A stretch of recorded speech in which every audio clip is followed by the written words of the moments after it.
So open your favorite browser. I'm opening Safari over here and typing in the Homebrew for Mac. Search it and you will be greeted with the first link, that is the Homebrew one. Click that link and over in that particular website you will be greeted with this window. Just copy the code which is given for to install Homebrew. Then on your Mac press command spacebar. It will then search for terminal. It will open up the terminal and you need to paste the link over here and press enter. It will ask you for the password, your Mac password. Enter it and then follow along. It will be taking in the packages. Just put it again, press enter and it will be installing the Homebrew.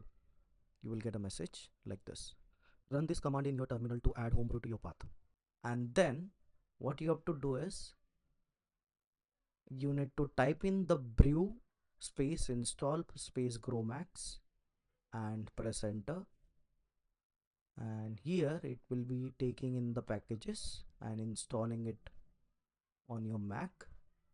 And then as soon as it completes it, to check whether the GROMACS has been installed or not, you just type in GMX and enter and it will be giving you the information of the GROMACS installation like in this particular manner.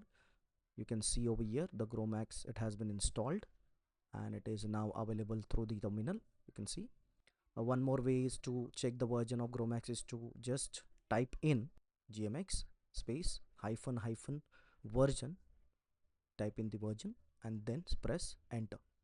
You will be greeted with this particular list. Now this is more accessible one. You can easily see the GROMACS has been installed and in this is the way that you can install the GROMACS on Mac. Thank you. To my YouTube channel, The Bio Way on YouTube, and press the bell icon so that you will never miss another update from my channel. Thank you.